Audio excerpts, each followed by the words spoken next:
제가 겪은 일인데요.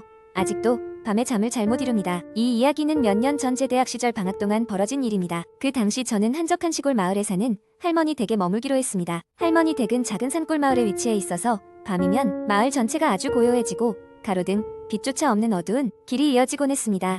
할머니 댁은 오래된 한옥이었는데 늘 오랜 세월의 흔적 때문인지 삐걱거리는 소리가 여기저기에서 들려오곤 했습니다. 첫날 밤 침대에 누워 잠을 청하는데 바깥에서 이상한 소리가 들려왔습니다. 쿵 쿵 마치 누군가 큰 돌을 한 걸음씩 끌고 다니는 듯한 소리였습니다. 처음엔 바람 소리겠거니 하고 넘겼지만 시간이 지나고도 그 소리는 끊이지 않았습니다. 너무 신경이 쓰여 결국 창문을 열어 밖을 내다봤지만 아무것도 보이지 않았습니다. 어둠 속에 아무것도 없는 것을 확인하고 나서야 겨우 마음을 놓고 잠을 청했습니다. 그러나 그날 이후로 매일 밤 같은 시각이 되면 그 쿵쿵 소리는 어김없이 들려왔습니다. 그 소리는 꼭 일정한 간격을 두고 반복되었습니다. 며칠 뒤 왕복 4시간 거리에 큰 마트에 갈 일이 생겼습니다. 원래 할머니는 이런 장거리는 버스를 타고 다니시지만 그날따라 저와 함께 가셨습니다. 마트에서의 시간은 즐거웠고 돌아오는 길에 할머니와 여러 이야기를 나눴습니다. 그중 하나는 할머니가 옛날부터 사는 마을에 관한 이야기였습니다.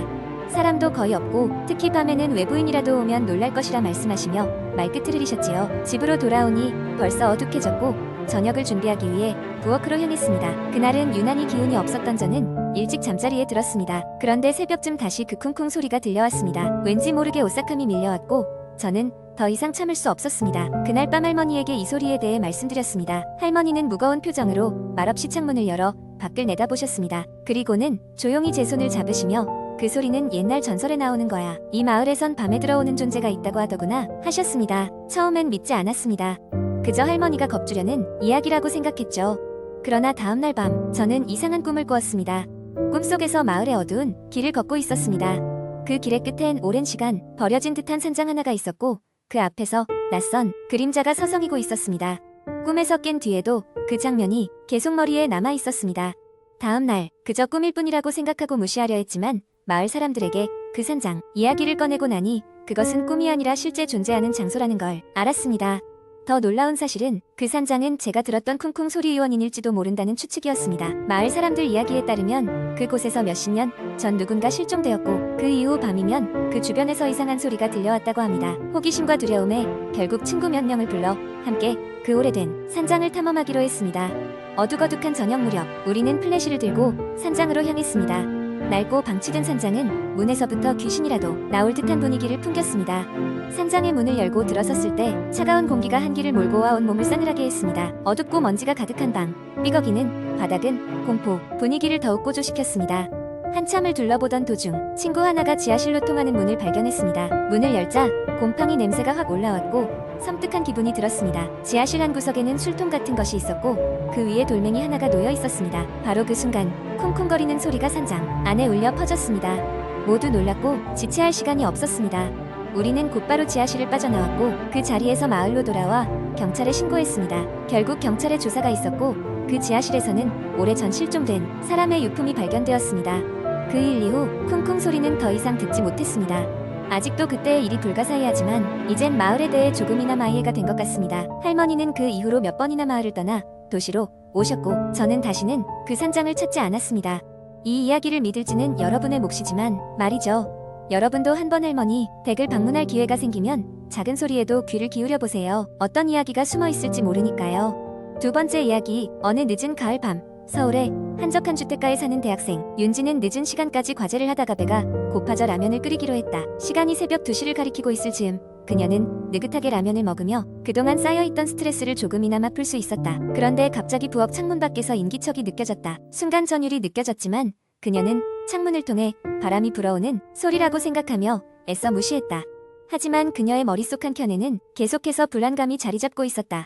라면을 다 먹고 치우러 간 순간 다시 한번 창문 밖에서 인기척이 느껴졌다. 이번에는 분명한 발소리였다. 윤지는 조금 두려웠지만 용기를 내어 창문을 살짝 열고 밖을 내다보았다. 아무것도 보이지 않았고 주위는 고요했다. 하지만 그녀가 부엌 불을 끄려고 다시 몸을 돌렸을 때 문득 창틀 위에 누군가의 손자국이 찍혀있는 것을 발견했다. 차가운 손자국은 윤지가 알 수 없는 공포감을 불러일으켰다. 그녀는 급하게 창문을 닫고 커튼을 쳤다. 혹시 도둑이 들었을지도 모른다는 생각에 무서워지기 시작한 윤지는 거실에 있던 핸드폰을 챙겨들고 친구에게 전화를 걸었다. 평소에 자주 연락하던 친구 지수도 아직 깨어 있었다. 지수는 윤지의 말을 듣고 놀라며 그녀를 재촉해 경찰에 신고하라고 말했다. 윤지는 잠시 망설이다가 결국 경찰에 전화했다. 경찰에게 상황을 설명하고 기다리던 중 그녀는 자신의 방으로 들어가 문을 잠갔다. 문을 잠그고 나서도 마음이 불안해 잠깐 동안 방 안을 서성였다. 그때 갑자기 거실 쪽에서 무언가 넘어지는 소리가 들렸다. 윤 씨는 깜짝 놀라 침대 아래로 숨었다. 그리고 나서 얼마 지나지 않아 부엌 쪽 창문이 깨지는 소리가 들려왔다. 윤지는 숨을 죽이고 상황을 지켜볼 수밖에 없었다. 마음이 점점 더 불안해졌다. 이런 순간이 언제쯤 끝날까 싶을 무렵 드디어 경찰의 사이렌 소리가 들려왔다. 경찰이 도착해 문을 두드리자 윤지는 재빨리 방을 뛰쳐나가 경찰에게 상황을 설명했다. 경찰은 집 안을 수색했고 부엌 창문이 바깥쪽에서 일부러 깨진 흔적을 발견했다. 하지만 정작 범인은 아무런 흔적도 없이 사라진 상태였다. 경찰은 일단 날이 밝을 때까지 윤지가 안전한 곳에 머무르도록 하고 주의 순찰을 강화하겠다고 약속한 뒤 떠났다. 윤지는 지수의 집으로 가서 하룻밤을 더 묵기로 했다. 그렇게 서울의 한가을 밤은 점차 밝아오고 있었다. 그러나 윤지는 그날의 공포를 잊을 수 없었고 문득 그녀의 일상 어디엔가 항상 누군가가 지켜보고 있을 것만 같은 불안감을 떨칠 수 없게 되었다.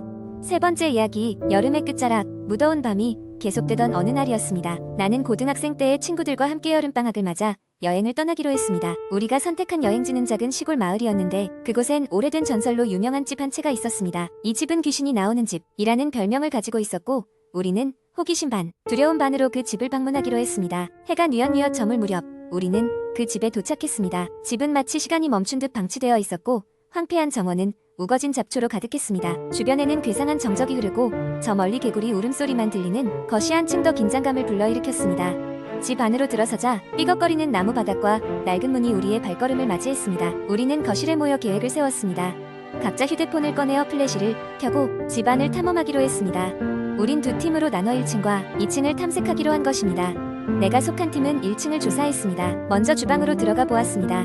오랜 세월 동안 사용되지 않은 듯한 주방은 먼지와 거미줄로 뒤덮여 있었습니다. 그러던 중 한 친구가 벽에 걸린 오래된 가족 사진을 발견했습니다. 사진 속 인물들은 모두 심각한 얼굴로 정면을 응시하고 있었습니다. 그런데 그때 사진 중 하나가 벽에서 떨어졌고 그것이 땅에 부딪히자 강한 섬뜩함이 밀려왔습니다. 우리는 긴장감을 억누르며 사진을 다시 걸어두었습니다. 다음은 복도 끝에 있는 서재였습니다. 문을 열고 들어가자 더운 공기와는 달리 싸늘한 기운이 느껴졌습니다. 책장에는 오래된 책들이 빼곡히 꽂혀 있었고 책상 위에는 누군가 쓰다 만일기장이 놓여 있었습니다. 호기심에 일기장을 펼쳐본 우리는 알 수 없는 언어로 가득한 글귀와 누군가의 울부짖는 듯한 그림을 발견했습니다.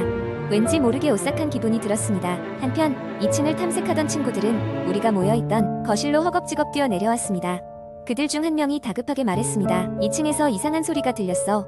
마치 누군가 우는 것 같았어. 그들의 얼굴은 창백했고 땀방울이 흐르고 있었습니다. 우리는 잠시 동안 무슨 일을 해야 할지 고민하다가 함께 2층으로 올라가 보기로 했습니다.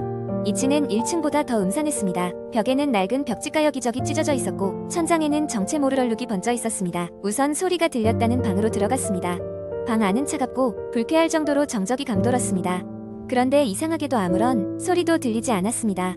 그때 방 한 구석에서 갑자기 차가운 바람이 불어오기 시작했습니다. 바람은 벽에 걸린 액자를 흔들었고 우리는 무언가 잘못되었음을 직감했습니다. 한 친구가 방의 커튼을 젖히자 그 뒤에는 작은 문이 숨겨져 있었습니다. 아마 다락으로 이어지는 입구인 것 같았습니다. 우리는 호기심을 이기지 못하고 그 문을 열었습니다. 삐걱거리는 소리와 함께 다락으로 이어지는 난간이 드러났고 우리는 조심스럽게 올라갔습니다. 다락은 예상했던 대로 좁고 어두웠습니다. 그곳 한가운데에는 낡은 트렁크가 놓여 있었습니다. 친구 하나가 트렁크를 열어보자 그 안에는 녹슨 오래된 열쇠 한 개와 함께 누군가의 일기장이 있었습니다. 놀랍게도 그 일기장은 앞서 서재에서 보았던 것과 같은 언어로 적혀 있었습니다. 단 한 문장만이 이해할 수 있는 언어로 적혀 있었습니다. 돌아갈 수 없다. 그 순간 집 전체가 흔들리는 듯한 진동이 느껴졌고 우리의 귀에는 다시 그 울음소리가 들리기 시작했습니다. 이번에는 분명히 바로 아래층에서 들려오는 듯 했습니다. 우리는 공포에 질려 다락에서 뛰쳐나왔고 한 걸음에 집 밖으로 달려나갔습니다. 밖으로 나와서야 비로소 숨을 돌릴 수 있었습니다. 캄캄한 밤하늘 아래 우리는 서로의 얼굴을 확인하며 무사함에 안도했습니다. 그리고 더 이상 이 집에 머물러서는 안 되겠다는 생각이 들었습니다. 집을 뒤로 한 채 우리는 마을로 돌아갔고 그곳에서 밤을 보내기로 했습니다. 그리고 그 사건에 대해서는 그 누구에게도 다시 이야기하지 않기로 했습니다. 다만 지금도 가끔씩 집에 돌아오면 그날 들었던 그 울음소리가 귓가에 맴도는 것만 같습니다.